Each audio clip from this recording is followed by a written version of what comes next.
Hey guys, tonight we're stepping into a place wrapped in silk, soaked in secrets, and guarded by stone lions who haven't blinked in 500 years. You are about to walk through the crimson gates of the Forbidden City, but not during the day when its marble courtyards shine under the imperial sun. You're stepping in at midnight, the hour when the world inside these walls belongs to creatures softer than silk, sharper than whispers, and far more mischievous than any court official. Yes, we're talking about palace maids and palace cats. You'll quickly find that surviving this midnight stroll will require more than curiosity. It might require 9 lives, and you only have one. So, before you get comfortable, take a moment to like the video and subscribe, but only if you genuinely enjoy what I do here. And drop a comment with your city and what time it is for you right now. Now, dim the lights, maybe turn on a fan for that soft background hum, and let's ease into tonight's journey together. The giant vermilion gates groan as they close behind you. Thick bronze bolts slide into place with a deep metallic thud that vibrates through your bones. The silence that follows is heavy, almost ceremonial. You turn around, but the world outside has already vanished into the thick Beijing night. There's no going back, not until dawn. The marble beneath your feet is cool, even through your soft slippers. The air carries the faint scent of magnolia, mingled with the sharper aroma of candle wax and freshly scrubbed stone. Overhead, the moon hangs like a polished pearl, bathing the golden roofs in a pale, ghostly glow. You're now inside the Emperor's most sacred domain, a city within a city, built not just to house power, but to contain it. The stone courtyards stretch wide and empty in every direction.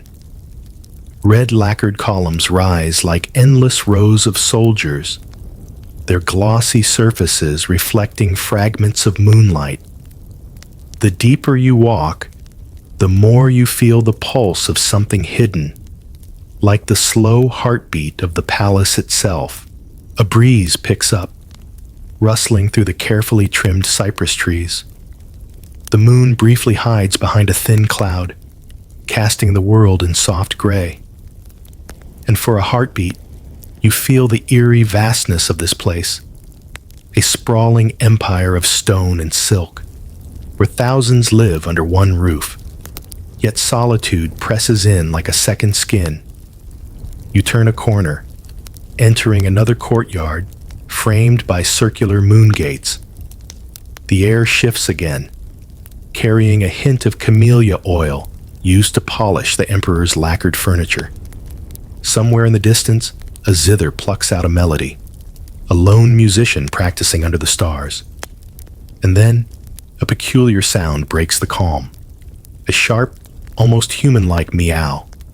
Not playful, not welcoming, a challenge. You glance toward a narrow passage where 2 more cats face off under a stone lantern. Their tails lash side to side, ears flattened, bodies low and tense. This isn't casual play. It's a standoff. You've stumbled upon one of the nightly skirmishes that historians still debate about. Some say the palace cats developed distinct territories, mirroring the rigid hierarchy of the humans they lived among. Others argue it's just instinct. But under the moonlight, the confrontation feels deliberate. 2 minor rulers vying for control over their sliver of the imperial domain. The tension breaks as one cat lunges, but the other retreats swiftly, vanishing behind a silk screen. Balance restored. For now. You press forward, the marble path leading you deeper into the sleeping labyrinth. Somewhere ahead, more maids move like ghosts. More cats weave between shadows, and more secrets wait beneath the glazed tiles of the Forbidden City. You pause beneath a towering gate its archway carved with writhing dragons and phoenixes, symbols of imperial balance. Behind one of the pillars, a sudden movement catches your eye. A flash of fur, quick and elegant. Then another. Palace cats. Sleek, confident, as if they own these silent halls. And in a way, they do. Officially, the cats are here to control the rats. Unofficially, they're part of the hierarchy. Each feline seems to carry itself with an air of entitlement, as if aware that their ancestors have prowled these stones for centuries. Historians agree that cats were cherished in the Forbidden City, often hand-fed by the palace maids and even given names by the Empress herself. There are records of entire bloodlines of imperial cats, cared for with almost the same reverence as royal offspring. As you continue forward, a pair of soft voices drift toward you from the far side of the courtyard. Two palace maids glide across the marble, balancing trays of midnight snacks, steamed lotus buns, slices of pickled plum, and tiny porcelain cups of chrysanthemum tea. Their embroidered slippers make barely a sound as they walk, like petals brushing against silk. They don't notice you, or perhaps they choose not to. After all, in the Forbidden City, seeing too much can be dangerous. But you notice them. The way they glance at each other, trading whispered comments behind their delicately painted fans. No doubt, sharing the latest rumors. Who's fallen out of favor? Who received an unexpected silk robe? Whose cat was seen sneaking into the emperor's private quarters? The hierarchy of the maids is as layered as the palace itself. Some serve tea, others dress the empress. A rare few are assigned to the emperor's personal chambers, but all of them know one unspoken rule: loyalty is currency. And sometimes, loyalty is measured in the most peculiar ways, like how well one feeds the emperor's cats. Suddenly, one of the cats slinks toward the women, tail high and curved like a question mark. A white Persian with mismatched eyes, one blue, one amber. The maids pause. One quickly pulls a strip of dried fish from her sleeve, crouching gracefully as she offers it to the feline, who accepts it with practiced regality. You watch this tiny transaction unfold, realizing it's more than just a moment of kindness. In the shadowy politics of the Forbidden City, every gesture matters. Feed the right cat, and it may choose to linger around your quarters, granting you a subtle mark of favor. Ignore them, and you risk whispers spreading that you lack the gentle spirit befitting a servant of the inner court. The marble path splits ahead of you, leading toward a quieter corner of the palace. The vast courtyards give way to more intimate spaces, smaller gardens, covered walkways, and hidden chambers veiled behind intricate wooden lattices. You follow the curve of a covered corridor, its red beams decorated with painted scenes of cranes, pine trees, and swirling clouds that seem to drift as your shadow moves across them. Your footsteps fall into rhythm with the soft chirping of cicadas. The scent changes too. Jasmine now, sweet and heady, floating through the damp midnight air. As you step into another courtyard, you catch the sound of whispering. Two more palace maids stand under the overhanging roof, half hidden behind tall potted bamboos. Their voices are barely audible, but their eyes dart around like nervous sparrows. One holds a folded silk handkerchief pressed tightly in her hand, as if hiding a secret within its folds. The other clutches a small wooden box bound with red string. You slow your pace, moving just close enough to catch fragments of their hushed conversation. She was summoned again last night. By the Dowager? A quick nod. No one sees her return, Only the cats linger afterward. You feel a small shiver ripple down your spine.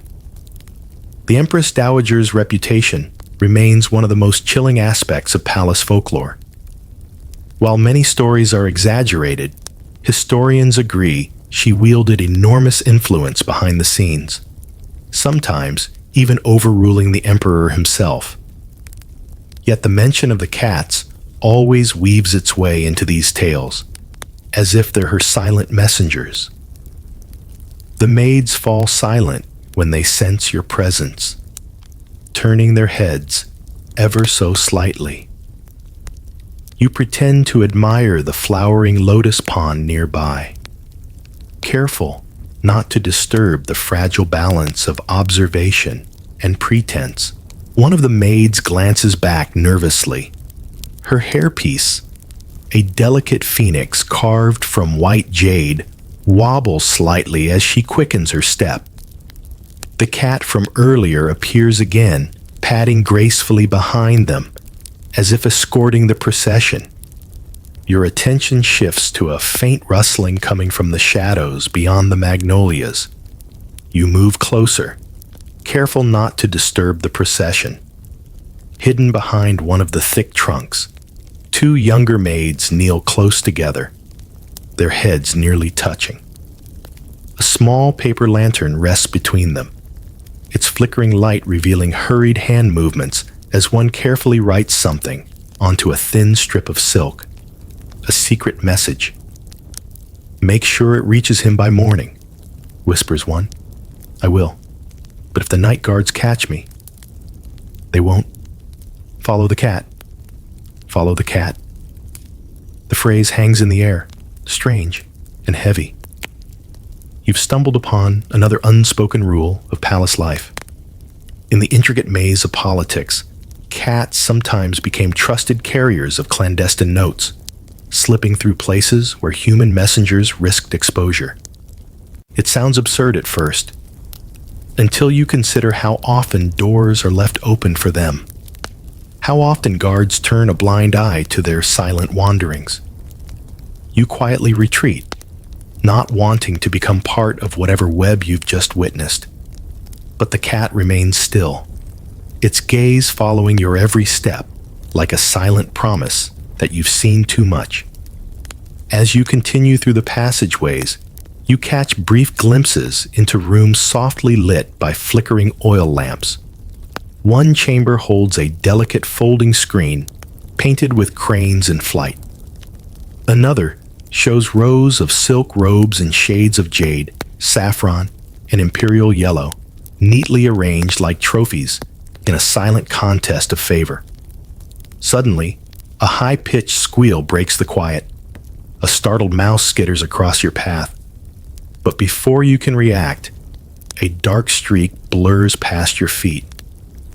The silver cat pounces with flawless precision, its claws flashing in the lantern glow. The mouse doesn't stand a chance. The cat lifts its prize and vanishes into a side passage, tail high, as if parading its triumph. You exhale slowly. Even here, under layers of silk and ceremony, nature still plays its ageless game of hunter and prey.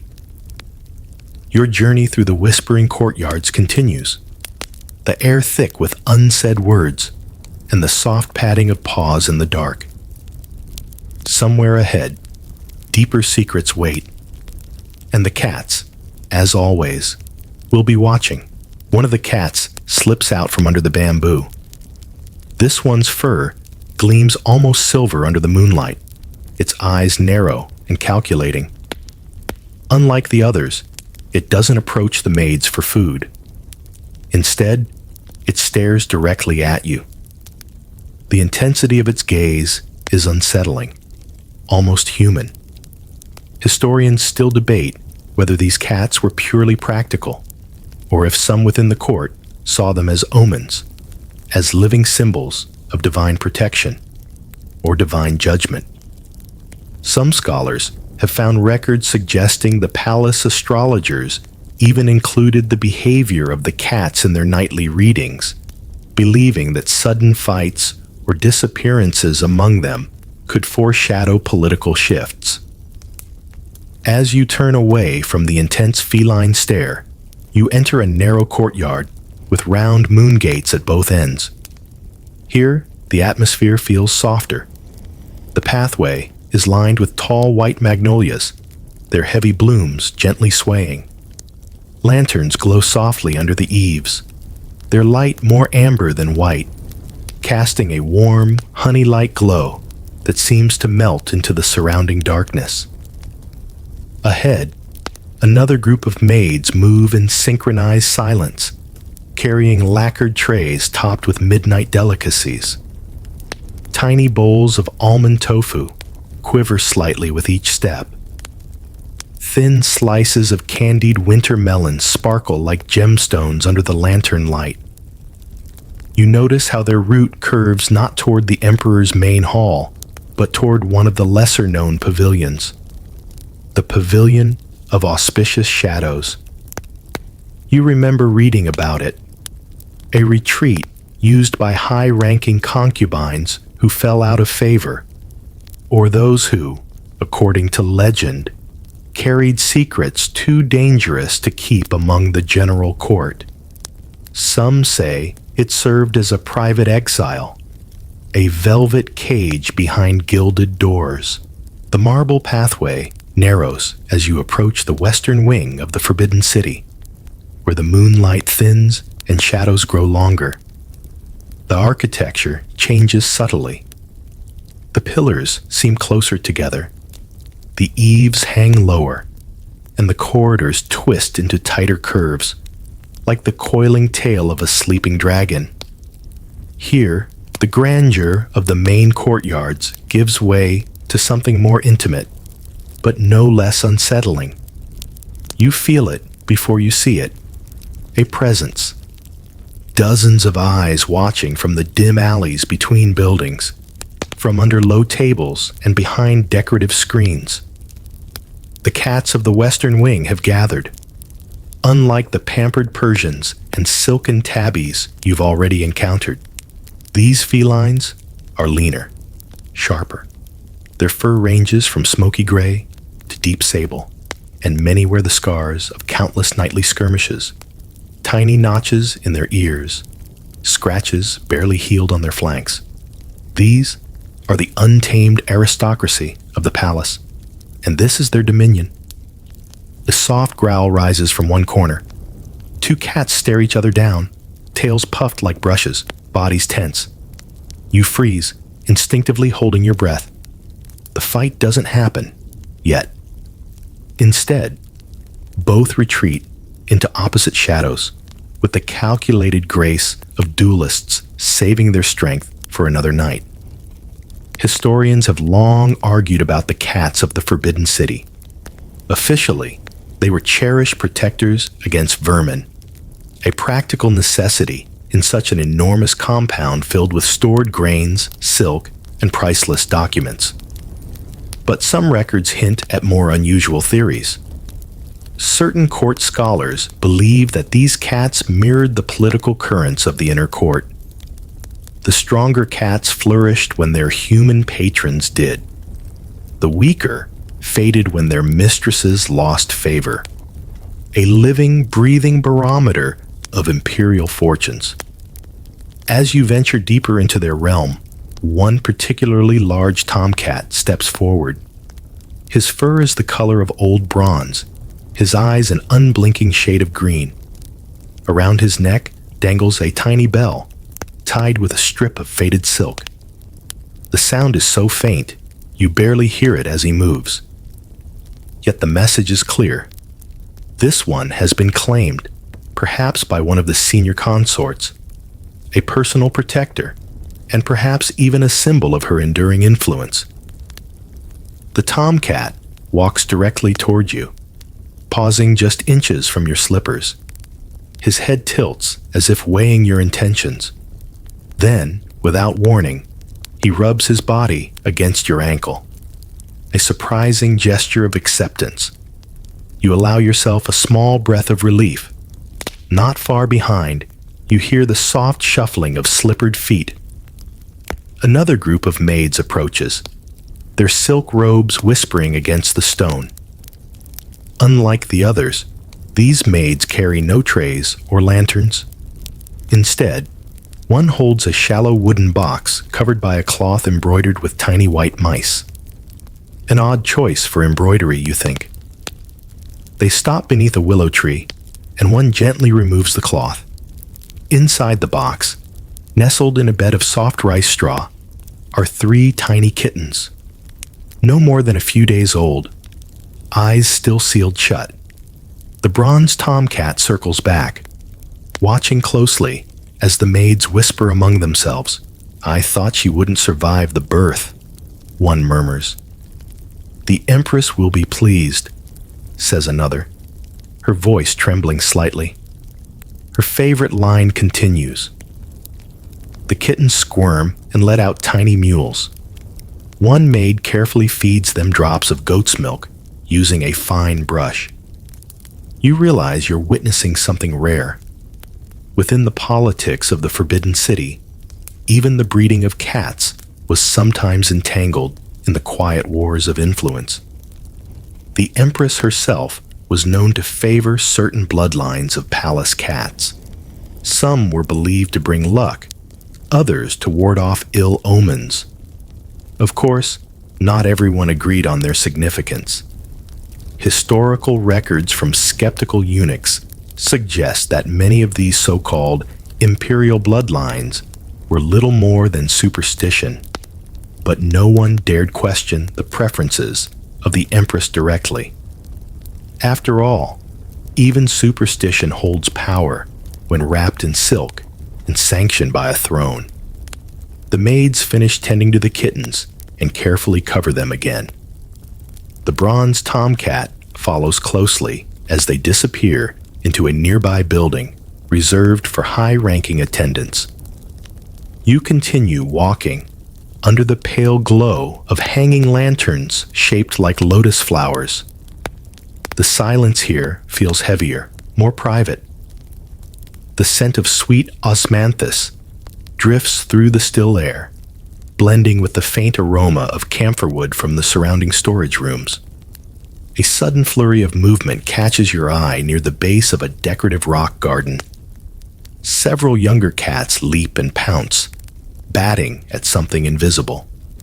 You step closer and see a swirl of tiny moths, their wings reflecting the lantern light like shards of moving glass. The kittens chase them with clumsy, joyful energy, a rare burst of innocence in a world built on protocol and hierarchy. For a brief moment, you almost forget where you are, but only for a moment. A low chime rings out from deeper within the wing, a bell signaling the end of one of the nightly private audiences. The maids will retreat, the concubines will return to their chambers, and the cats will resume their quiet patrols. As you leave the western wing behind, the cats watch you go, their eyes gleaming in the moonlight. You can't shake the feeling that somehow you've been allowed into something far older than the court itself. A kingdom ruled not by humans, but by creatures who have long mastered the art of silent survival. The air grows damper as you follow the winding path toward the rear pavilions, where delicate stone bridges arch over narrow canals. The lanterns here sway gently in the breeze, their silk shades casting oval pools of golden light onto the rippling water below. Somewhere ahead, muffled voices and the rhythmic splashing of water break the silence. You approach a large open building with wide, shallow steps leading down to a tiled platform. The laundry pavilion. This is where silk robes are washed and dried with meticulous care, even in the dead of night. The palace never sleeps entirely, and neither do its secrets. A group of maids, their sleeves tied up high to avoid getting wet, work quietly in pairs. They lean over wide stone basins filled with warm, scented water, gently pressing imperial robes with polished wooden paddles. The flickering lanterns catch on the wet silk, making the fabric shimmer like liquid moonlight. A young maid glances over her shoulder, scanning the shadows. Satisfied that no eunuch or higher-ranking attendant is nearby, she leans closer to her companion and speaks in a near whisper.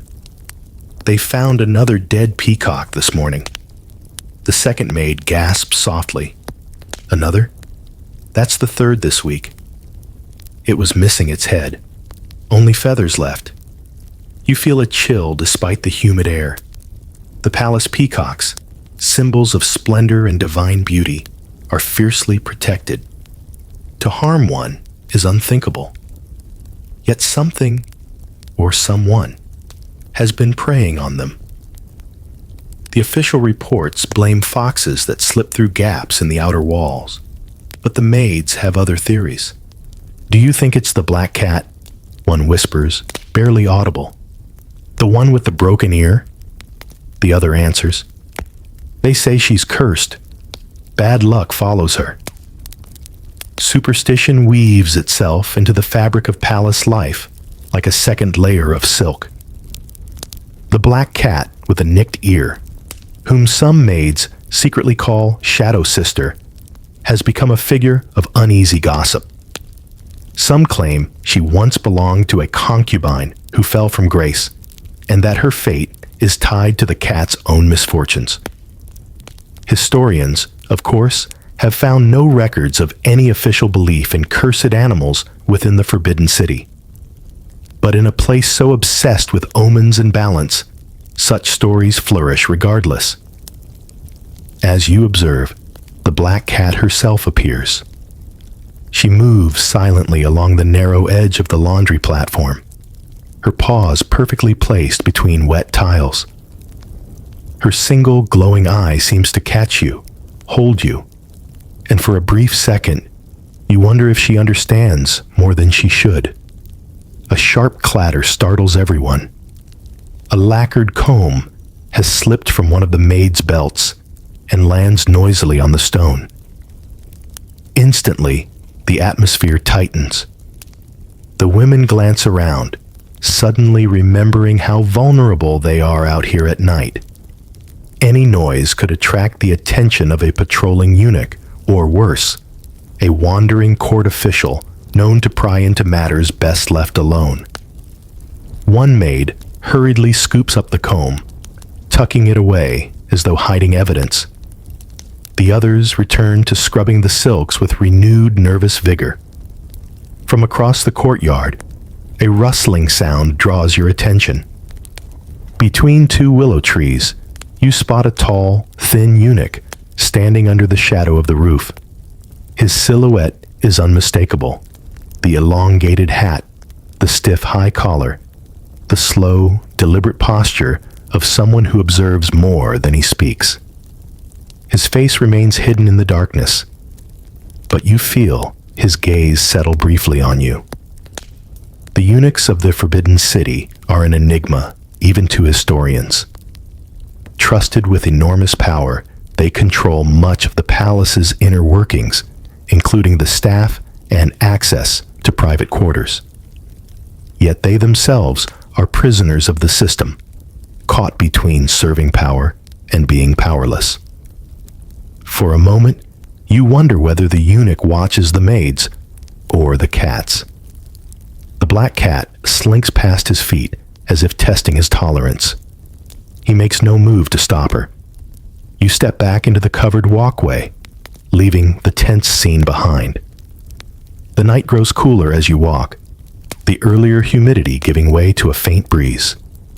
Tiny drops of moisture bead on the lacquered railings, reflecting the moonlight like strings of pearls. You pass a storage room where wooden cages sit stacked against the wall. Inside one, a pair of tiny birds flutter nervously, their wings beating against the thin bamboo slats. The palace keeps songbirds for the amusement of the concubines, and sometimes even as living gifts exchanged between favored court members. You can't help but smile, despite the dark undercurrent of palace life. Even in a place filled with intrigue and danger, a cat's gift remains an oddly tender gesture. Or perhaps another game entirely. As you walk away, the tomcat follows at a respectful distance, his bell softly chiming in rhythm with your steps. Together, you move deeper into the labyrinth of the Forbidden City, where the shadows grow thicker, and the boundary between human schemes and feline rituals blurs further. Ahead lies the kitchens, and more secrets simmering quietly under the watchful eyes of both maids and cats. The air grows warmer as you approach the kitchens.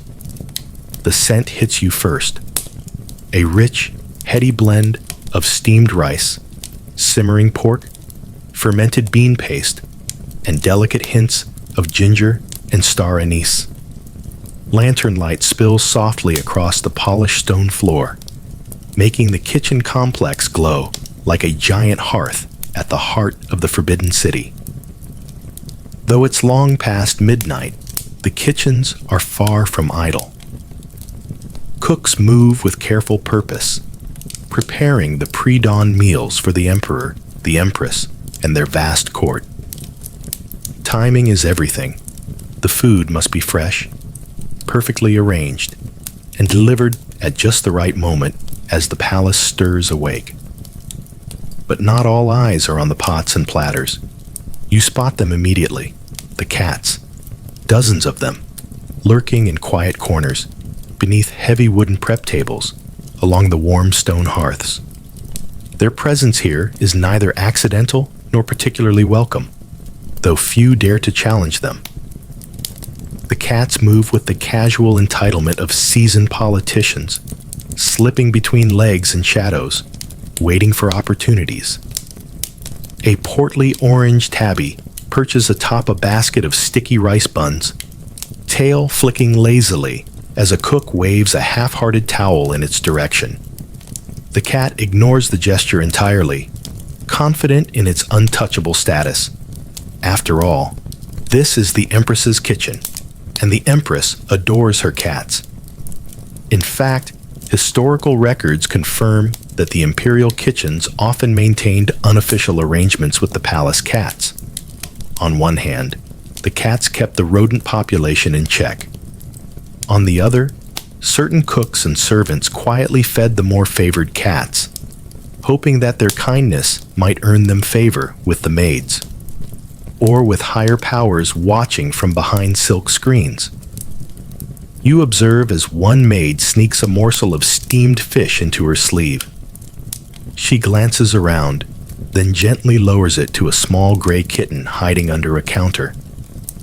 The kitten accepts the offering with wide, blinking eyes, its tiny pink tongue flicking quickly.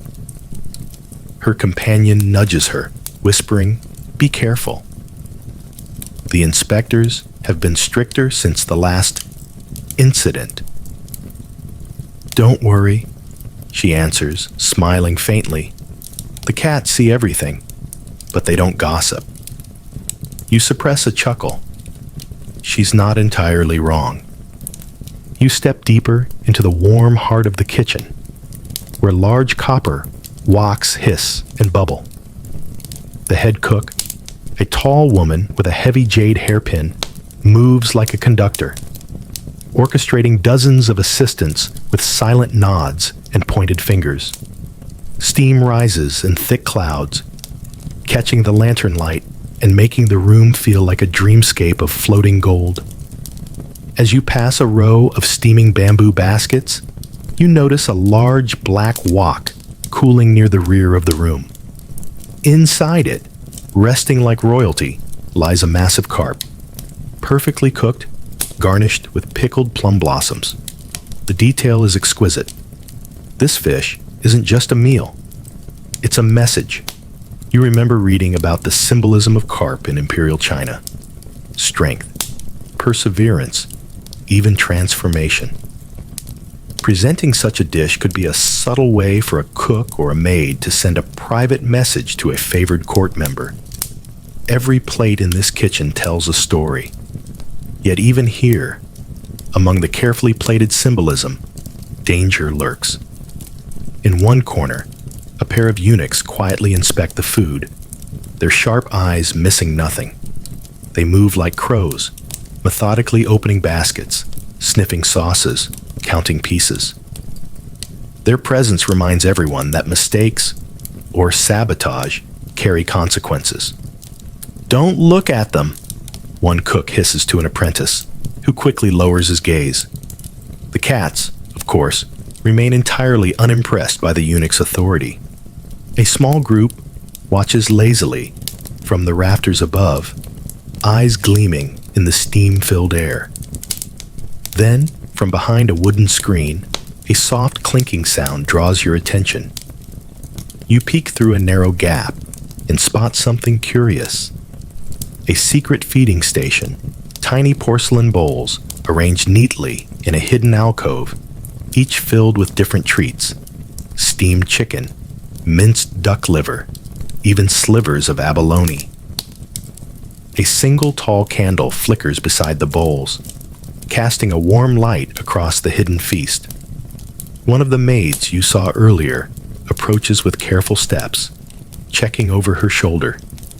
She sets down a fresh plate of lotus seed paste before gently bowing toward the bowls.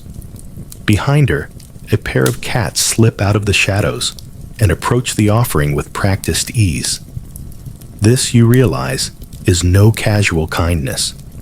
It's a ritual. Historians speculate that certain palace maids believed feeding the cats in secret brought protection, or at least luck, within the volatile court. By ensuring the cats were content, they hoped to avoid misfortune, or worse, being associated with any unexplained incidents that often followed disgruntled felines. You step back quietly, careful not to disturb the balance. But even as you retreat, you feel the cat's eyes following you. Calm, knowing, as if granting permission for you to move on. Outside the kitchen, the air cools again. The marble underfoot feels slick with dew. The cats begin to fan out into the darkness, their nightly patrols resuming as if choreographed. And somewhere beyond the courtyards, the next secret awaits. For while humans in the Forbidden City may believe they control the palace, you're beginning to suspect that the true power belongs to those who rule the shadows, soft-pawed, sharp-eyed, and endlessly patient. You follow the cats as they melt into the labyrinth of narrow alleys that lace through the inner palace. Here, the world feels even quieter. The marble pathways are thinner, and the tall walls rise like endless waves of red lacquer, curling upward into delicate golden rooftops that catch the moonlight like scattered coins. This is the part of the Forbidden City where the unspoken rules govern every breath. The official rules are posted on silk banners and recited by eunuchs. The unofficial ones, those are known only by those who've lived within these walls long enough to read the true language of survival. And tonight, you're starting to understand one of those silent laws. Whoever feeds the cats owns the night. A soft rustling to your left draws your attention. You peer into a dim alcove and find a young maid kneeling in front of an old stone urn. In her hands, she holds a small bundle wrapped in embroidered silk. She unties it carefully, revealing strips of dried river fish, plump shrimp dumplings, and a small bowl of goat's milk, an extravagant offering, even for humans. Without needing to call, several cats emerge from the shadows. They move slowly, respectfully, as though aware that this is a sacred exchange. The maid offers the food, one piece at a time, whispering softly with each gift. To the white lady, for her protection. To the striped one, for his swiftness. To the kitten prince, for his luck. You stay perfectly still, barely breathing, as the ritual unfolds. The cats accept the offerings with unhurried dignity.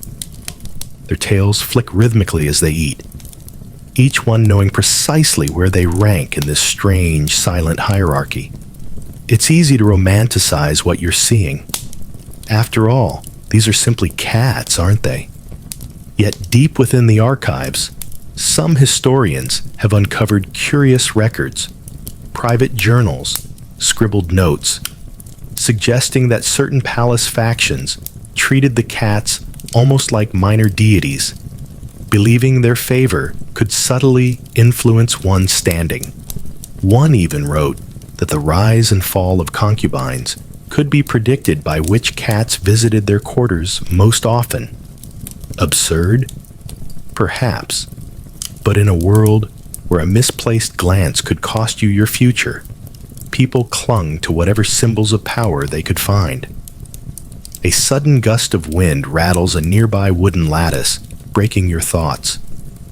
The maid freezes for a moment, glancing around, then hurriedly wraps up the empty bundle and disappears into a side corridor, leaving only the cats behind. One small tabby remains. She sits perfectly still, her gaze fixed upward. You follow her eyes to a thin silk banner swaying above the courtyard. Its elegant calligraphy reads, "Harmony sustains the empire."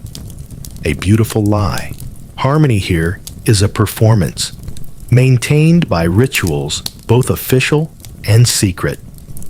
And the cats, with their quiet movements and knowing stares, have mastered this performance better than any court official. You continue along the covered walkway, the clicking of your slippers muffled by the layers of old silk hanging along the corridor. The cats now move like silent escorts, trailing you at a distance as though you've been accepted, at least for tonight. Ahead, two maids whisper near an open doorway. Their voices float through the night like moths chasing the lantern light. Did you hear? The consort from the East Pavilion sent a new silk robe to the Empress, trying to earn favor again. It's useless if her cat no longer visits her chambers. Everyone knows the Empress watches which cats choose whom. The second maid nods seriously, lowering her voice. Even the dowager says the cats sense loyalty. You feel a cold thread coil inside you. You've read fragments of such beliefs in dusty academic articles. Claims that the cats of the Forbidden City were sometimes seen as spiritual arbiters, reading the hearts of the women who served here. It was said that a cat refusing to enter a chamber could doom a concubine's chances of rising in rank. Of course, official historians dismiss such stories as folklore, unfit for serious records. But standing here, under the watchful eyes of a dozen silent felines, it feels far less absurd. The cats shift suddenly, their ears prick, their heads turn in unison toward a nearby pavilion. Something, or someone, is coming. A soft creaking sound echoes as a tall wooden door swings open, revealing a pair of eunuchs carrying a small gilded cage. Inside perches a delicate white bird, its head crowned with a brilliant red plume. The imperial red-crested crane, a gift from a distant province, prized for its rarity. The eunuchs walk slowly, almost ceremoniously, escorting the bird to its temporary quarters. Behind them, a small group of higher-ranking maids follow, their eyes cast downward. But the cats watch intently, their tails twitching. You've heard the rumors. The arrival of rare animals often signals political maneuvers, gifts presented to curry favor with the emperor, or quiet bribes disguised as exotic treasures. But rare birds also invite danger. Two cats silently slip closer to the procession, weaving through shadows like liquid shadows themselves. You recognize the silver-eyed Persian among them, the one you first encountered.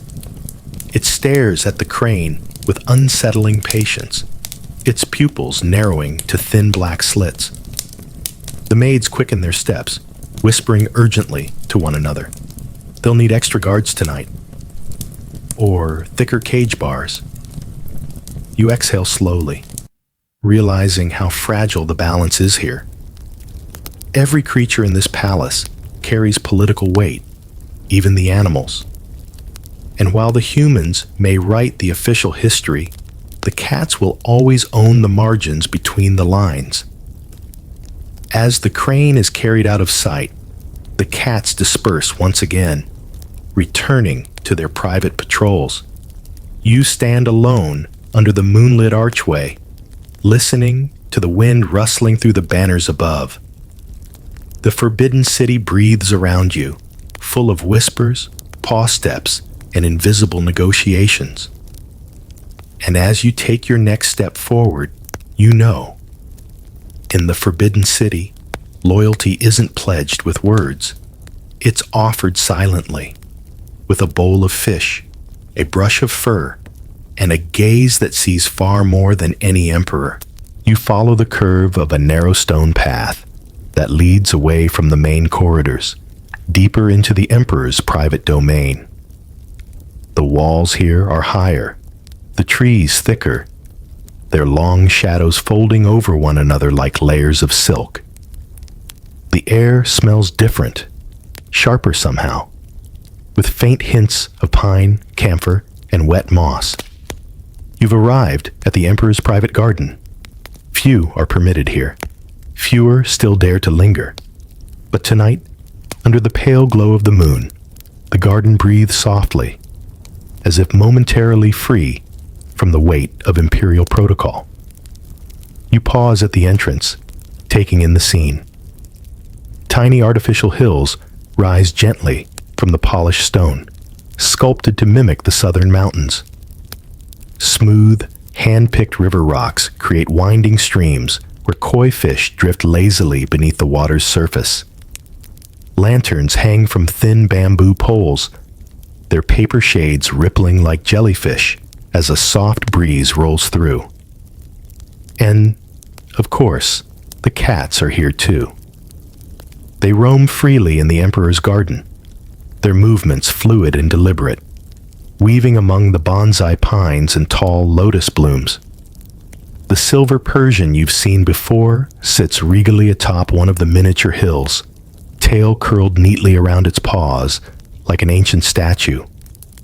Small flashes of gold and green flicker above your head. Fireflies dancing lazily through the air. The cats watch them closely, some leaping in slow, graceful arcs, swatting at the glowing orbs without any real intent to catch them. The scene is strangely hypnotic, as if even nature here follows its own quiet rhythm of games and rituals.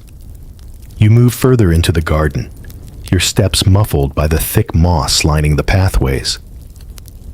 The marble benches here are empty, though signs of recent visitors remain.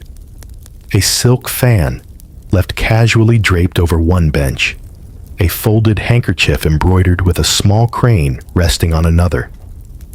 Suddenly, a faint giggle carries through the night air.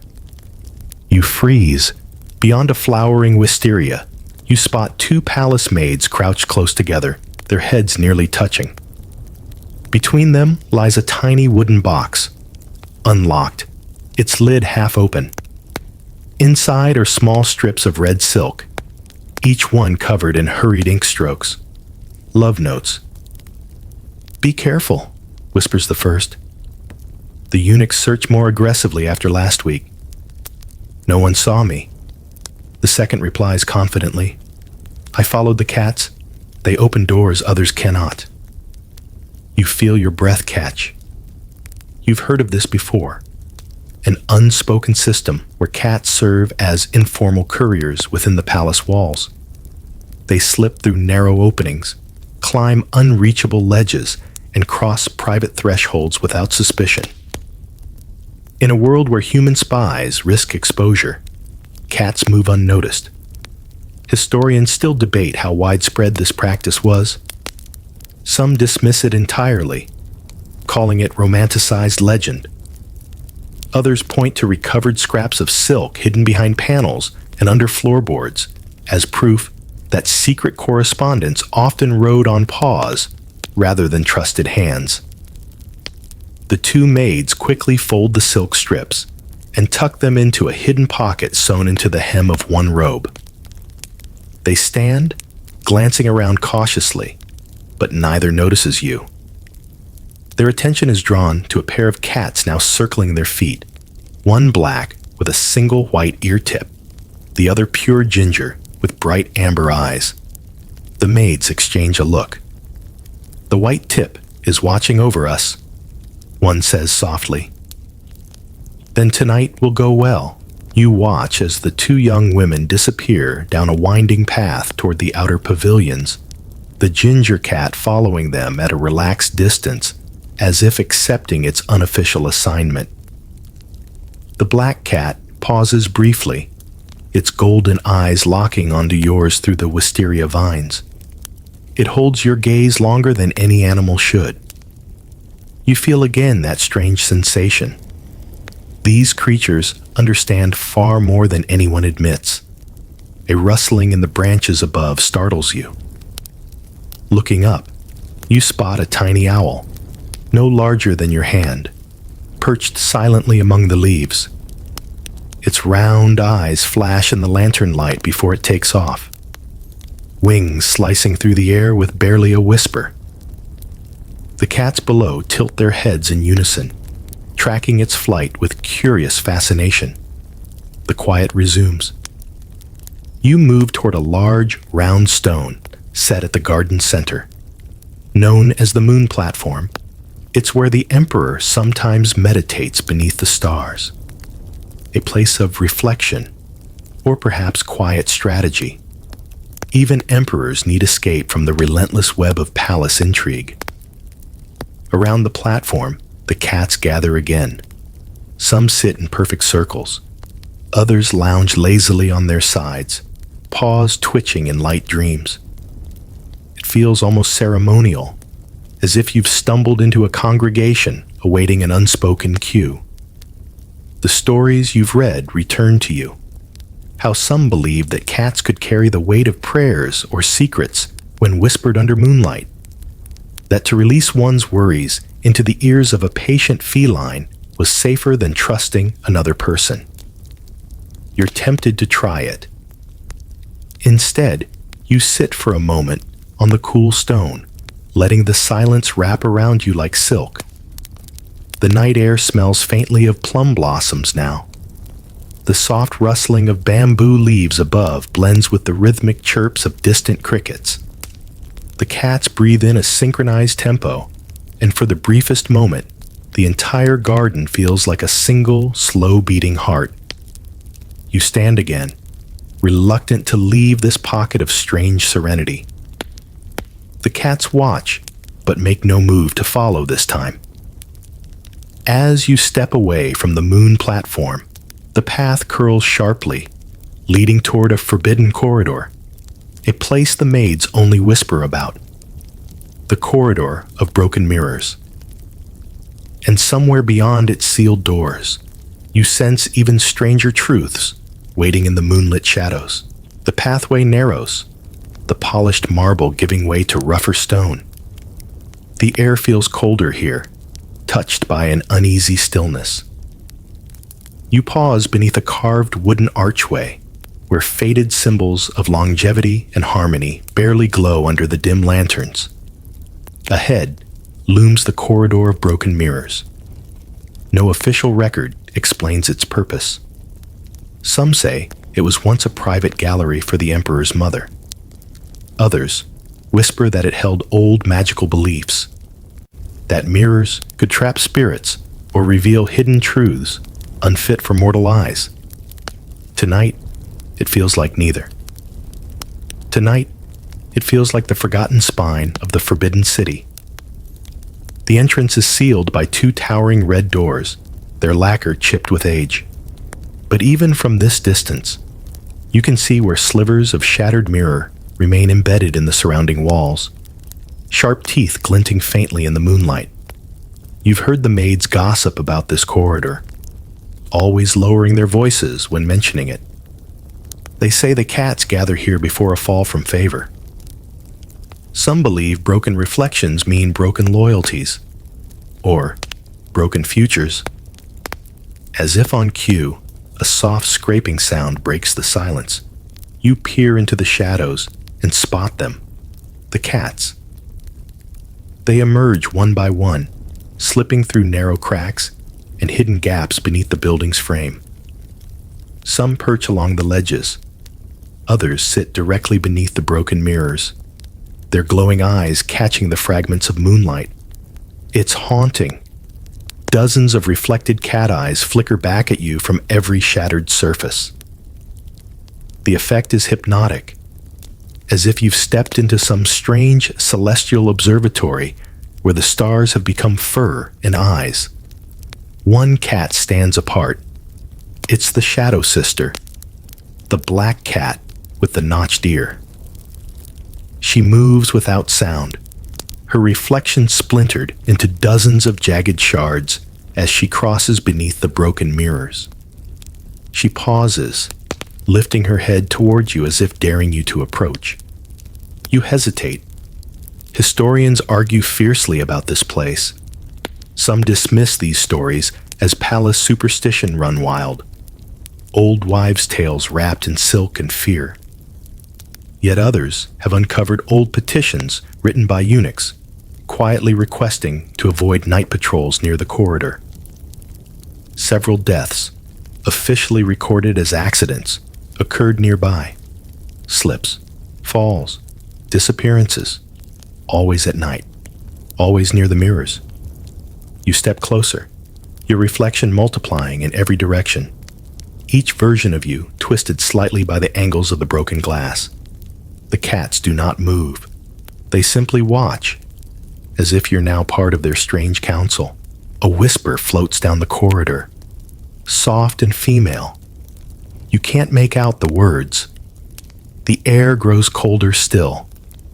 One maid appears at the far end of the passage, illuminated briefly as a cloud parts from the moon. She carries a small bronze bowl filled with sandalwood ash, slowly scattering pinches of it along the stones.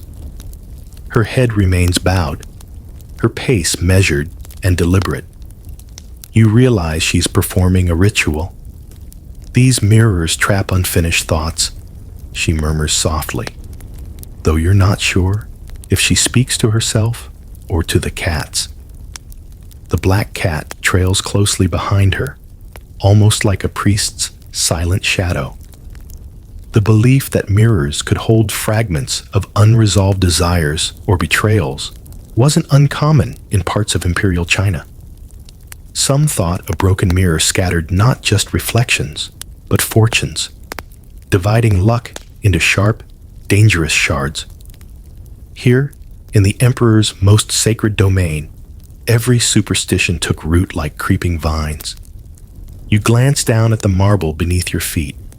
Tiny scratches crisscross the surface, claw marks. Generations of cats have walked these halls, their quiet kingdom stretching further than any human dared map. As the maid finishes her ritual, she disappears into a side door, and the cats begin to shift again. They don't flee. Instead, they reposition themselves along the corridor, curling into small clusters, tails wrapped tight, eyes blinking slowly as though the tension has passed. The shadow sister sits closest to the center, her one good eye fixed firmly on the largest remaining mirror shard, where her own reflection stares back at her in fractured pieces. You sense that this moment isn't for you. It belongs to them, an ancient rhythm of the palace's secret life. Turning slowly, you retreat from the corridor, leaving the cats to their silent vigil beneath the splintered glass. The pathway opens again, and the marble beneath your feet grows warmer as you return to more familiar territory. The silence feels lighter, as though the heavy breath of the forbidden city has briefly exhaled. Yet as you glance back one last time, you see it. The reflection of dozens of glowing feline eyes staring back at you, fractured into hundreds of tiny gleaming stars. You walk on, knowing that somewhere ahead, stranger encounters still wait under the watchful eyes of the palace cats. The marble walkway widens again, leading you toward one of the grandest courtyards yet. Here, the palace opens like a stage, its stone floor gleaming beneath the moonlight. In the distance, you spot a low platform draped with thick silk cushions embroidered with golden thread. It's known informally among the staff as the Silken Throne. But this throne isn't for emperors or concubines. It belongs to the cats. As strange as it sounds, historians have documented the existence of a designated lounging area for the palace cats. While it wasn't officially part of court ceremonies, the sight of cats sprawling lazily on embroidered cushions became so common that even visiting dignitaries would remark upon it. Some records suggest the Empress herself insisted on maintaining this tiny domain as a symbol of harmonious coexistence between nature and imperial order. Tonight, however, the Silken Throne is not at peace. You stop beneath an arched colonnade and watch as two of the palace's most dominant felines square off beneath the moon. The first you recognize instantly, the bronze tomcat, with the tiny bell and silk ribbon you've encountered several times tonight. His fur gleams under the lantern light, muscles rippling beneath his coat like coiled ropes. He sits on the edge of the throne platform, tail flicking, gaze steady. Facing him, only a few feet away, is the silver Persian, the Empress's favorite, with mismatched eyes of blue and amber. Her fur almost glows under the soft moonlight, a living embodiment of silk and snow. Between them lies the throne, piled with fresh cushions, scented with camellia oil. The prize. Their tails whip the air, and though no sound emerges, you can feel the tension pulse like a drumbeat. Several lesser cats gather in a widening circle, their eyes fixed on the duel. You can't help but hold your breath. Fights between palace cats were rarely violent, but they were full of ritual and posturing. The hierarchy among them mirrored, in eerie detail, the subtleties of human court intrigue. Historians debate whether these confrontations were merely about territory or something deeper, a reflection of the invisible power struggles among their human counterparts. After all, when concubines and maids vied for favor, their cats often mirrored these rivalries, becoming four-legged avatars of their mistress's ambitions. The Persian steps forward first. With a slow, deliberate stretch, she arches her back, her claws flexing into the silk cushions. She yawns, a silent display of confidence. The bronze tomcat responds with a steady blink, a slow closing and opening of his eyes. Among cats, it's an odd kind of diplomacy, a non-verbal message of cautious respect mixed with warning. The other cats remain perfectly still, as though holding court themselves. Then, like a signal, both felines lower into crouches, muscles tensing.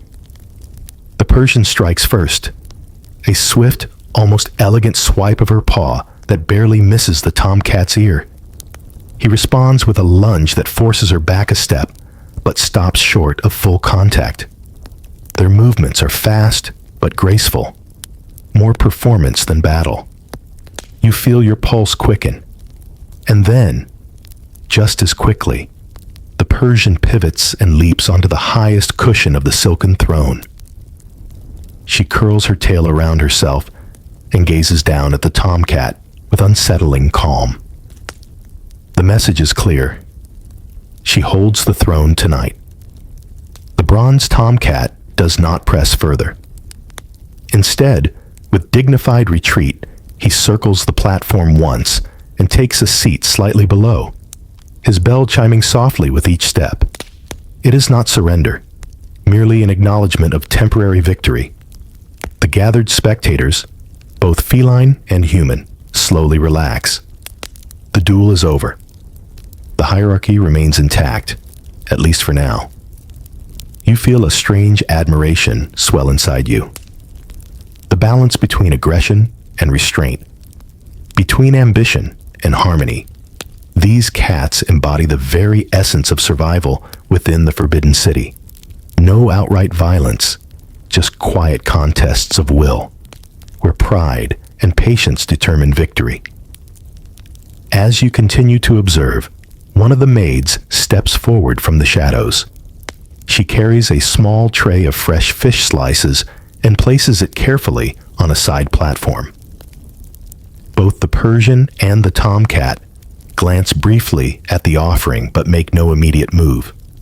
The ritual of offering continues even after the duel, a silent acknowledgement of each cat's rank and dignity. The younger cats slowly approach the tray, taking turns under the watchful eyes of their superiors. Even here, order reigns. As you quietly step away from the scene, the faint strains of a guqin drift across the courtyard. A court musician somewhere in a distant hall, practicing a nocturne under the stars. The melody folds into the night air, blending with the steady breathing of the cats and the occasional soft patting of paws against stone.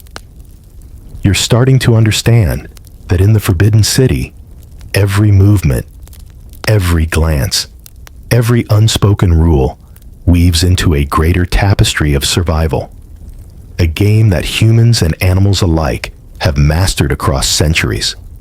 The marble path curves again, leading you toward the edge of a pavilion where a small doorway glows faintly under a single lantern. Beyond it, another secret waits, a ceremony not found in official records, but whispered about in endless palace stories. The secret midnight tea ceremony. The soft glow of a single lantern marks the entrance to the next hidden chamber. You pause briefly under the curved wooden arch, your fingertips brushing the smooth lacquer of the doorframe. Beyond it, you hear only the delicate clink of porcelain and the gentle hiss of water poured into hot cups. The secret midnight tea ceremony. Officially, it doesn't exist. There are no records, no schedules, no assigned ranks. But the maids whisper about it as one of the oldest private rituals within the Forbidden City, carried out by those who seek protection, favors, or small mercies that cannot be requested in daylight. The air inside is warm and sweet, filled with the subtle fragrance of osmanthus and chrysanthemum. You step carefully onto the smooth stone floor, your shadow dancing along the lacquered walls painted with delicate scenes of cranes flying over endless waves. Around a low round table, 4 palace maids sit in a quiet circle. Their faces are serene, their gestures practiced. The embroidered silk of their robes gleams faintly under the flickering candlelight, casting ripples of color like koi in a dark pond. And of course, the cats are here too. They sit in a loose semicircle around the maids, each one perfectly still. The silver Persian from the silken throne is among them, resting just beside the table with one paw tucked under her chest. The bronze tomcat remains near the entrance, eyes half closed, yet fully aware. Even the shadow sister lingers near the wall, her single eye gleaming in the shadows. The ceremony proceeds without words. One maid lifts a long-handled kettle, pouring a thin stream of steaming water into small porcelain cups. Another gently lifts the lids of tiny clay pots, releasing soft clouds of fragrant steam. The tea leaves unfurl like living things, tiny, floating whispers that fill the air with warmth. Every movement is precise, slow, deliberate. You watch as they carefully exchange cups, offering them first to the cats before sipping themselves. The cats do not drink, of course, but the gesture itself holds meaning. It's not about tea, it's about offering. In the records you've read, some scholars mention these secret gatherings with skepticism, dismissing them as harmless superstition among bored servants.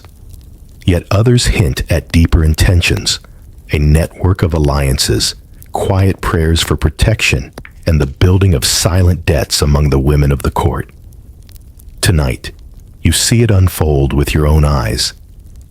One maid, older than the rest, finally speaks, her voice barely more than a breath. The leopard arrives tomorrow. A faint ripple of tension moves through the room. The second maid whispers, "Will it challenge the hierarchy?" The Empress believes it will bring strength to the palace. The Shadow Sister's ear twitches at the word leopard.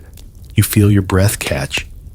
A new animal, more powerful, more exotic, entering the delicate ecosystem of the palace could easily upset the balance. Not just among the cats, but among those who align themselves with them. The third maid pours a second round of tea. Then we must observe. The cats will decide faster than any of us. You glance at the cats, who remain eerily still. Their calm presence carries an unsettling wisdom, as if they've long understood how quickly favor can shift within these walls. One historian once suggested that the palace cats acted as silent witnesses to court intrigue for generations, carrying the weight of countless whispered secrets that never made it into official chronicles. Seeing them here, you begin to believe it. The ceremony continues, each sip of tea a quiet vow of loyalty, caution, or perhaps quiet rebellion. Outside, the faint rustle of silk slippers approaches. The maids glance toward the door as another figure steps inside. A eunuch, tall and lean, his face unreadable under the soft lantern glow. He carries a tray with a single covered bowl. The elder maid bows her head politely. For the Empress's favorites. Without a word, the eunuch sets the bowl gently onto a side table and departs as quietly as he arrived. The aroma that wafts from beneath the lid is unmistakable. Steamed chicken, marinated in ginger and rice wine. A delicacy, but not for humans. One by one, the cats approach the table. The silver Persian arrives first, stepping gracefully onto the table's edge and lowering her head toward the bowl. The others wait in perfect silence as she tastes. Only after her brief sample do the other cats take turns, moving with quiet discipline that feels almost rehearsed. You realize you're witnessing not just a feeding, but a hierarchy test wrapped in ritual. The order in which they eat reflects their standing, not just among themselves, but in relation to the humans who serve them. The fourth maid finally speaks, her voice soft but sure. The Empress watches these nights from her inner chamber. You feel a cold shiver crawl along your spine. It's long been rumored that the Empress, unable to directly involve herself in every court intrigue, would observe the behavior of her cats to read invisible shifts in loyalty among her servants. The cats became a living barometer of palace politics. Their choices whispered what no one dared to say aloud. As the last of the tea is poured, the maids bow their heads once more. The ceremony is complete. The cats stretch, some curling back into coils of soft fur, others padding toward hidden corners of the room. The silver Persian gives one last lazy flick of her tail before leaping gracefully down and disappearing into the shadows. You quietly step back, retreating from the room as the candlelight flickers behind you. The air outside feels cooler now, as if the weight of all these unspoken games hangs heavy in the breeze. The Forbidden City breathes around you, ancient, patient, always watching. And tomorrow, a new creature will arrive. A snow leopard. The night deepens as you make your way along a narrower corridor, where the shadows stretch longer and the marble underfoot seems colder with every step. The pavilions here press in closer, the wooden beams looming above like watchful sentries. Ahead stands the watchtower of the eunuchs, a narrow, elegant structure rising above the rooftops. The tower itself gleams faintly under the moon, its dark windows like sightless eyes. But you know better. Those windows are never empty. The eunuchs, silent architects of the Forbidden City's daily life, operate from this tower with unsettling efficiency. Every movement of every servant, every whispered rumor, every unspoken glance passes through their invisible web. Even the cats tread lightly beneath its shadow. You pause beneath a covered gallery running parallel to the tower's base. The usual feline entourage has grown thin here. Only a handful of cats linger, their movements cautious and deliberate. The conflict seems to mirror the growing uncertainty humming through the Forbidden City. Historians have long argued that the cats of the palace reflected deeper undercurrents among the humans they lived with, while the hierarchy often remained stable for years. Moments of transition, like the arrival of a foreign beast, created waves that rippled through every corner of the inner court. Tonight feels like one of those moments.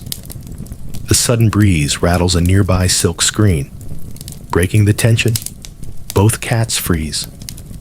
The shadow sister slowly relaxes, stepping back into the deeper shadows, leaving the Siamese standing alone under the moon.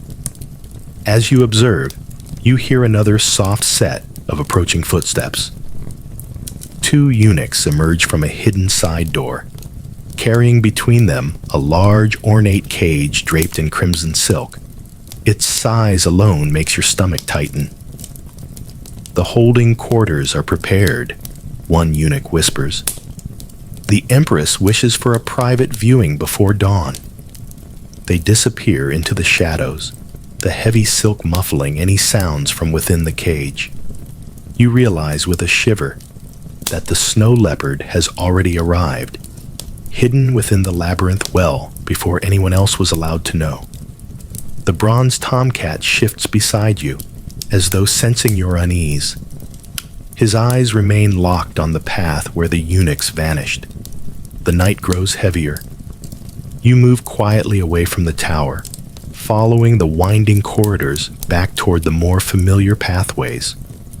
The cats reappear as you retreat from the eunuch's domain, their movements looser, their eyes less guarded. But the air carries a new tension. Something unspoken hums through the marble and silk. The palace feels like a giant chessboard, waiting for its next move. And somewhere, locked behind heavy silk curtains, a predator unlike any the palace has seen prepares to take its first breath under imperial moonlight. A slender gray tabby crouches beneath a stone bench, its ears twitching at every creak of wood. Another black and white cat perches on a carved screen, eyes trained upward, tail frozen mid-sway. The bold confidence you saw earlier in the gardens and kitchens fades here. Under the eunuch's watchful eyes, even the cats adopt an air of restraint. You hear the soft patter of footsteps behind you. Two young maids hurrying past, heads bowed low. The night inspections have doubled. One whispers nervously. Since the snow leopard was announced. You step to the side, letting them pass as their voices trail away into the distance. The arrival of the snow leopard, promised for dawn, stirs not just curiosity, but tension throughout the entire palace. It's more than an exotic gift. It's a symbol, a message. Historians often describe these gifts from distant provinces as diplomatic currency. But within these walls, where every favor carries weight and every gesture whispers of shifting loyalties. The arrival of a creature that does not fit the existing hierarchy unsettles everyone, even the eunuchs. You glance up toward the tower. For a brief moment, a faint glow from one window suggests movement. Someone watching, taking notes, recording the endless chess game unfolding below. The bronze tomcat reappears at your side, moving with deliberate grace. His bell jingles softly, but even he seems unusually cautious here. His gaze follows the upper windows, as though expecting danger to descend not from rival cats, but from those who control the flow of information. A sharp hiss breaks the quiet. You turn quickly toward a side courtyard, where two cats are engaged in another silent confrontation. But this time, it's different. The Shadow Sister, her notched ear sharp against the moonlight, faces off against a younger, sleek Siamese, one you haven't seen before tonight. Their bodies form taut arcs, tails rigid, fur bristling with restrained energy. But there's no audience, no slow ritual. This is raw. The air sharpens as you approach one of the more secluded courtyards. Colder, almost electric. Here, the usual sweet aroma of camellia oil and jasmine fades, replaced by a faint, wild musk you haven't smelled before. It cuts through the polished fragrance of the palace like something untamed. The snow leopard has arrived. You pause at the edge of the courtyard, hidden behind a silk-draped archway.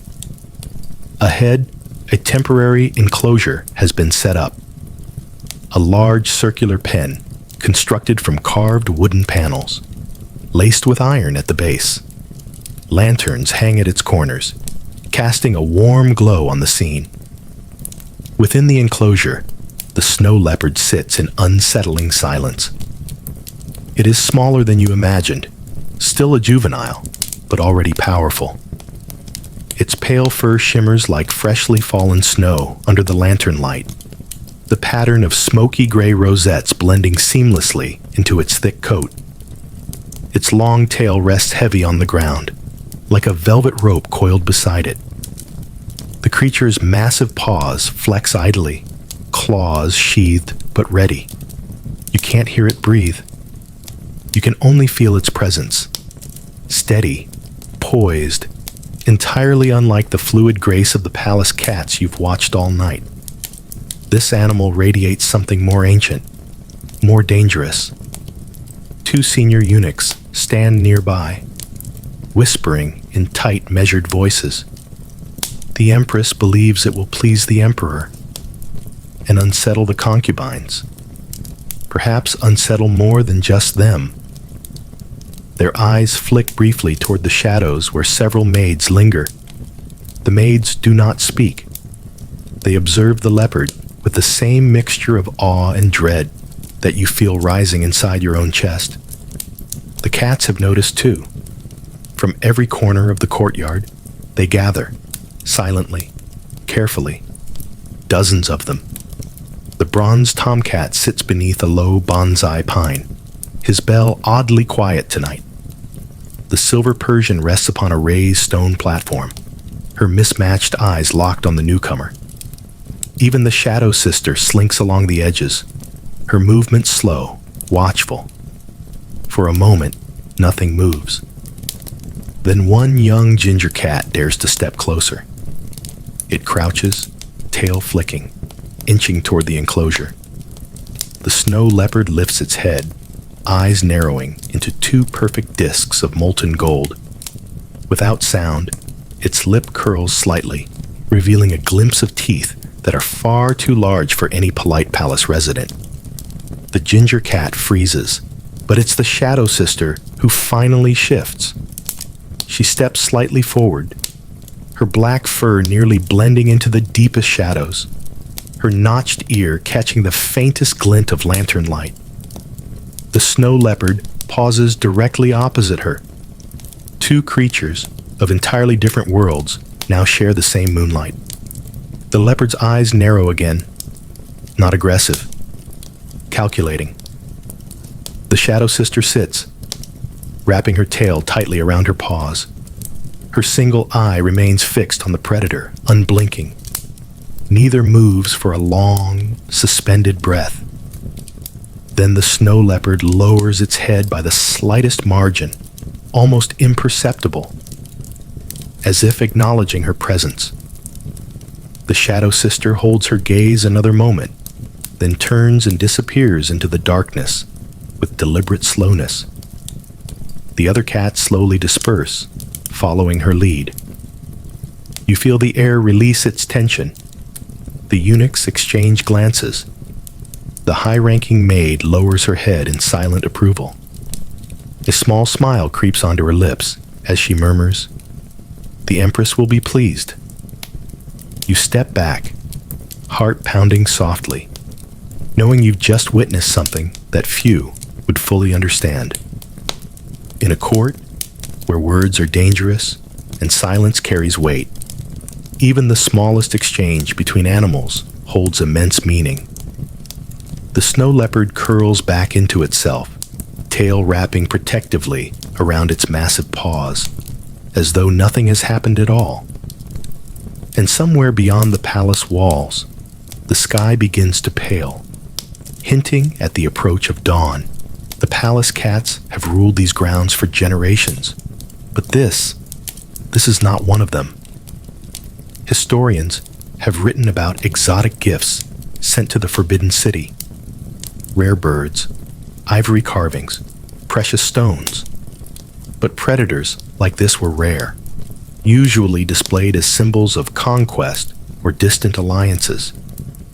Their presence could shift the delicate psychological balance within the court, and this snow leopard's arrival feels like exactly that, a shift. You watch as the ginger cat slowly backs away, tail lowered, eyes never leaving the leopard's unblinking gaze. The message has been received. The other cats do not approach. They remain poised around the edges, forming a silent, respectful perimeter. The snow leopard doesn't need to roar. Its mere existence demands space.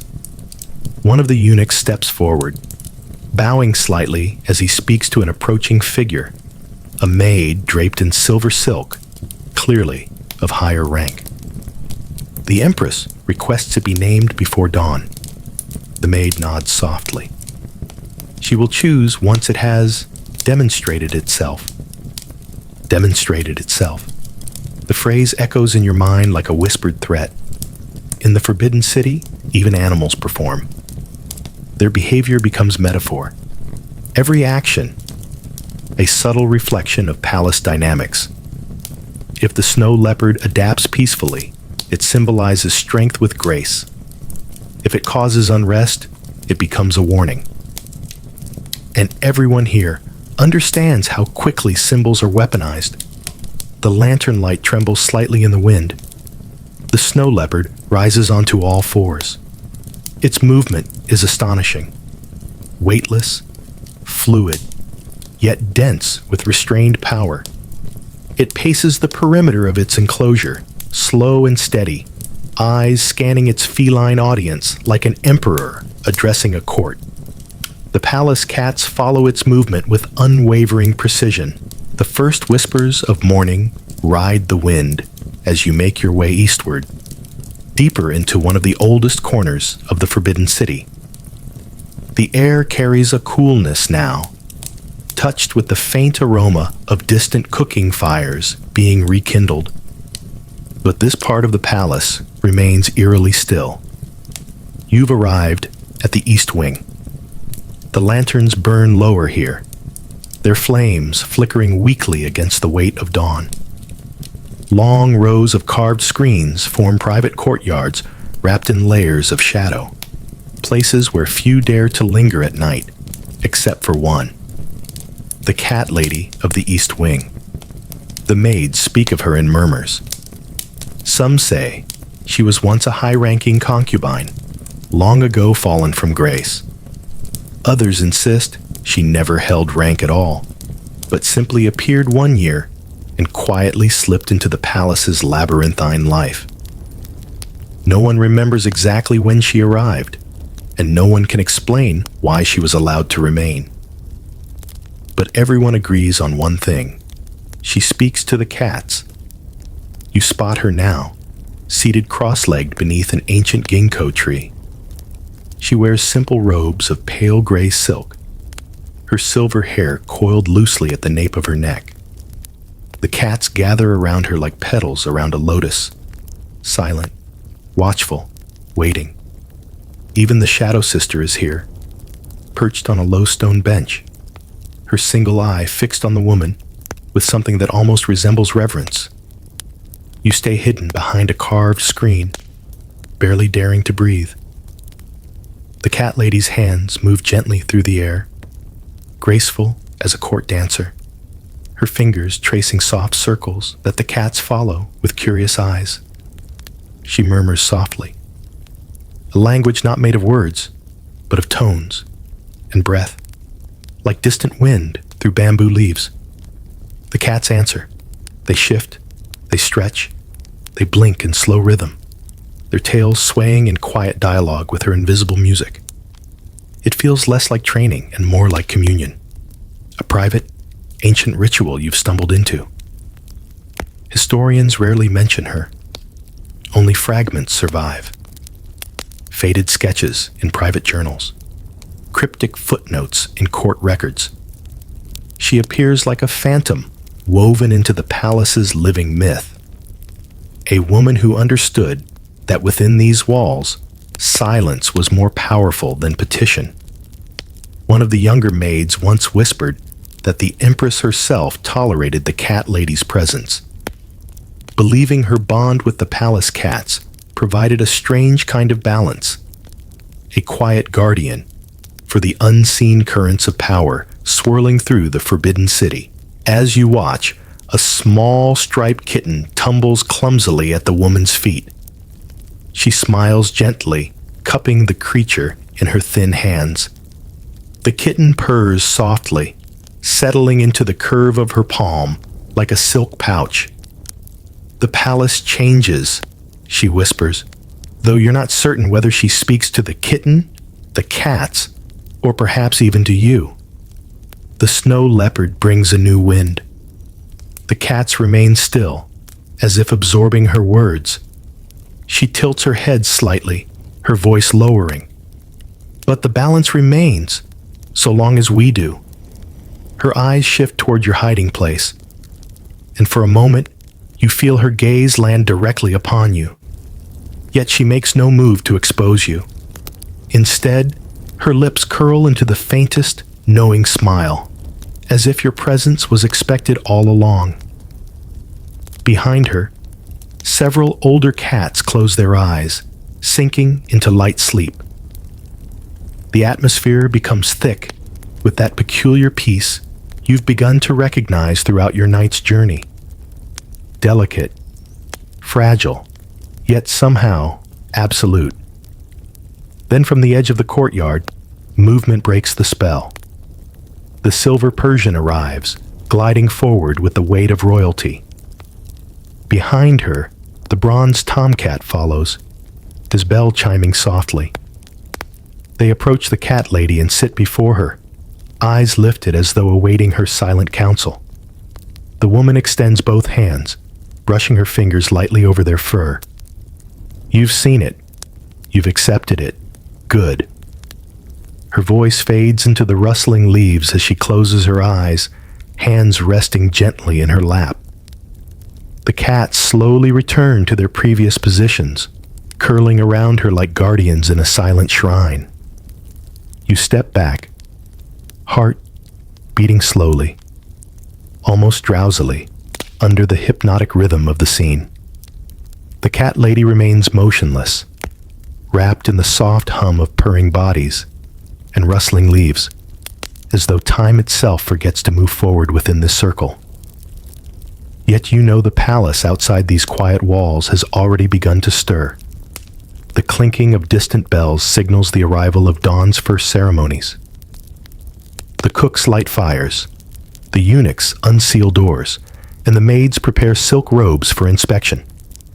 Another day in the Forbidden City prepares to unfold, its surface pristine, its undercurrents swirling unseen. As you slip away from the east wing, you glance one final time at the circle beneath the ginkgo tree. The cat lady sits perfectly still, the cats breathing slowly around her, and the palace, as always, continues to watch. The golden glow of early dawn begins to spread along the edges of the rooftops, gilding the glazed tiles with threads of light. The once black sky softens into shades of indigo and lavender, and the marble walkways slowly awaken under your feet. But the night's intrigues are far from over. You follow the familiar winding corridors back toward the Emperor's private pavilions. The cats, sensing the coming shift, gather again, not in small clusters this time, but in a deliberate, focused formation. This is the battle for the Emperor's favor. You've heard of it only in whispers, a ritual not dictated by imperial decree, but practiced nightly for generations. Invisible to official records, yet powerful enough to influence reputations across the inner court. The process is deceptively simple.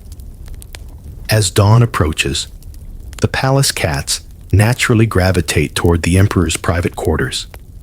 Those who arrive first, those who linger close to his morning path, those who dare leap onto the imperial platform itself. They become part of the Empress's silent observation. Their behavior whispers messages the court would never say aloud. You find a quiet alcove from which to observe. Already, several cats have positioned themselves strategically along the central pathway leading to the Emperor's receiving hall.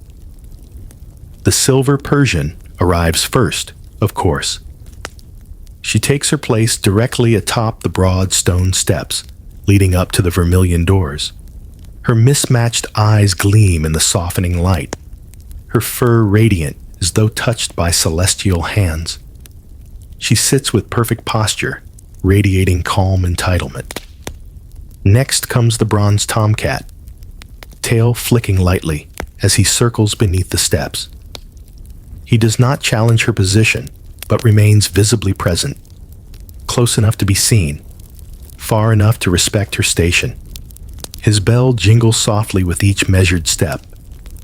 Then, slipping from the side garden, comes a smaller delegation of younger cats, ginger, sable, striped, forming a loose semicircle near the base of the platform. Their eyes track every movement, knowing exactly where they belong in this silent hierarchy. But one remains missing. You glance toward the darker corners of the courtyard, half expecting her arrival, and there she is, the Shadow Sister. She moves like dusk itself, slow, deliberate, soundless. Her single glowing eye scans the assembly before choosing her place. Not at the front, but not at the margins either. She settles near one of the tall incense burners, where the rising smoke curls like silver ribbons into the air. Her position is symbolic, balanced, observant, present without being provocative. This tableau is no accident. The Emperor steps onto the platform, his long robes gliding softly behind him. He pauses, scanning the courtyard. His eyes fall first on the silver Persian, her presence calm, expected. A faint smile plays at the corner of his mouth. Then his gaze shifts to the bronze tomcat, nodding slightly, as if recognizing a familiar servant. His eyes continue down the line of younger cats, noting their careful arrangement. But it's only when his gaze reaches the incense burner and finds the Shadow Sister's lone, steady eye reflecting back at him that his expression tightens momentarily. Not displeasure, but something sharper. Thoughtfulness. A subtle, silent calculation. He turns back to the eunuchs, his voice low. the balance remains. The eunuchs bow deeply in acknowledgement, understanding perfectly what that phrase carries. Harmony continues, but only for now. The emperor proceeds with his walk, his slippers brushing softly across the polished stone as the cats remain behind, still as statues. The maids begin to move again, bustling quietly with trays and towels, exchanging brief glances as they process what they've seen. Messages will travel fast before breakfast is served. You stand in the deep shadows, understanding now how invisible power circulates here. Not in grand declarations, but in glances, pauses, and the placement of paws on ancient stone. The sun crests the eastern walls fully now, flooding the courtyard with golden light. The cats slowly rise, stretching with the ease of creatures who've played their part perfectly. But the day is far from over. As you turn toward the final courtyard, you feel the weight of what you've witnessed, and know that with every new dawn, the games here begin again. The palace maids begin to appear now, gliding into position with trays of morning offerings. They carry warm towels, fresh tea, and delicate plates of candied fruits. Their eyes flick toward the cats as they pass, silently noting who sits where. Some of these maids serve the Empress directly, their every observation likely reported back before the emperor even opens his eyes. Others serve the concubines, their attention sharpened by self-interest, always alert for signs of shifting favor. Historians often struggle to explain the weight these feline rituals carried. Was it real political power, or simply superstition? But for those who lived within these walls, perception was power. And perception, here, was shaped by who the cats chose to accompany. A soft rustling behind you reveals a pair of older maids speaking in hushed tones. The silver one has claimed the platform again. As expected, the Empress will be pleased. And the tomcat? He remains loyal, but patient. And the black one? The second maid glances toward the incense burner. She waits. She always waits. You sense their words carry layers beyond the obvious. These observations will inform private conversations, quiet recommendations, and unspoken warnings whispered behind closed silk screens. Suddenly, the large vermilion doors creak open, and silence ripples outward like a breeze through silk. Two senior eunuchs step forward, bowing deeply as they announce the arrival of the emperor for his morning walk. His silhouette appears in the doorway, framed by the golden light of the inner chamber. The cats remain perfectly still. The sun now hangs fully above the golden rooftops, igniting the glazed tiles into fields of molten light.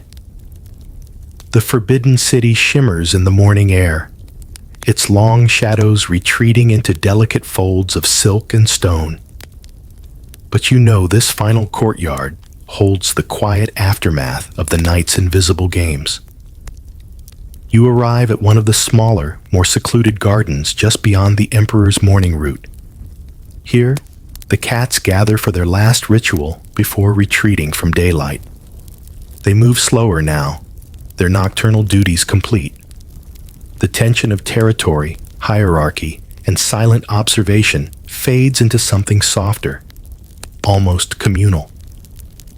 The silver Persian rests beneath a flowering cherry tree, her fur glowing like a pearl as the petals fall around her. The bronze tomcat lounges nearby on a flat stone, belly exposed, paws twitching lazily as he naps. The younger cats play quietly, chasing falling petals and stalking invisible prey in the breeze. And then there's the shadow sister. She sits atop a polished wooden bridge that arches over a narrow koi pond, her single golden eye reflecting both the water below and the sky above. Her ear twitches as the wind carries faint sounds of drums and ceremonial flutes from the distant palace gates, where officials begin the formalities of another imperial day. You find a shaded bench nearby and settle into its cool embrace, watching as the rhythm of the palace shifts gears, from whispered nighttime intrigues to the carefully orchestrated pageantry of daylight. A maid passes by, her arms full of fresh linens, humming softly under her breath. "They say the Empress slept well," she murmurs, to no one in particular, as if reassuring the air itself. Another maid follows, carrying an elaborate breakfast tray. Then harmony remains, for now. You hear these phrases often here, for now. They carry the weight of every court member's knowledge that balance within the Forbidden City is always delicate, always temporary. A group of eunuchs glides past, their footsteps perfectly synchronized. They speak in clipped, emotionless tones, delivering news and instructions with the precision of practiced ritual. Even they know the unspoken truth, that beneath this flawless surface hums a living, breathing world of invisible alliances. The snow leopard remains hidden for now, secured in its private quarters deeper within the palace. Its presence, though unseen this morning, hums like a low drumbeat under the fragile balance everyone carefully maintains. Historians might later write of this period as one of calm stability. But you've seen the truth that lives beneath those words. The nightly performances of loyalty, the whispered prayers carried on paw steps, the calculated glances exchanged across the courtyards. The cats stretch and yawn, slowly beginning to retreat into their private alcoves, corridors, and shaded corners for their daily rest. Their work is done for today. The bronze tomcat rises, his bell giving one final soft chime before he vanishes into the shaded walkways. The silver Persian flicks her tail twice and follows, disappearing behind a tall screen of bamboo. Even the younger cats scatter, their playful energy dissolving as they seek cool stone and darkened ledges to sleep away the rising heat. Only the shadow sister lingers a moment longer, her eye resting on the empty courtyard, as if savoring the silence that follows every successful performance. Then she too slips away into the labyrinth of shadows. The garden stills. You exhale deeply, feeling the shift in energy, like the quiet closing of a theater curtain after the final act. The Forbidden City breathes again. The marble, the silk, the cats, the humans, each returns to its assigned role beneath the shimmering mask of imperial perfection. The night stories dissolve into the sunlit order of the day, becoming once again invisible to all but those who understand how to look between the lines. And as you rise from your shaded bench, you carry those invisible stories with you, silent witnesses to a world where power speaks without words, and where even the smallest paw step can shape the fate of empires. The palace now hums with its familiar, polished rhythm. You step slowly back through the marble corridors, where the morning light plays gently across the lacquered beams. The faint clink of porcelain echoes from distant kitchens, mixing with the soft rustle of silk robes gliding along shaded walkways. The Forbidden City has fully awakened, and with daylight comes the comfort of structured order, where everything seems smooth, predictable, almost tranquil. But you know what lives beneath this quiet. As you walk, your pace slows, allowing the warm breath of the morning air to wrap around you like a silken shawl. The whispers of the night fade into distant echoes, their sharp edges softened by the first rays of sun. The cats have vanished now, hidden away in their secret resting places, tucked beneath cool stone benches, behind embroidered curtains, under the sloping eaves of ancient pavilions. They sleep while the humans perform, and yet, even in sleep, they remain the quiet sentinels of this empire, watching, listening, waiting. Their silent games continue beneath the grand theater of painted fans and carefully measured bows. You feel your own breath steady, matching the slow rhythm of the palace itself. The Forbidden City carries its secrets like silk carries scent, subtle, lingering, impossible to fully erase. You carry them too now, folded gently into your mind, like a story you were never meant to witness but cannot forget. The marble path leads you once more toward the outer gates. The guards bow slightly as you pass, their faces calm, unaware of the unseen world you've walked through tonight. The great vermilion doors open, and morning sunlight spills across your face. The Forbidden City exhales, and so do you. End of script. Sweet dreams.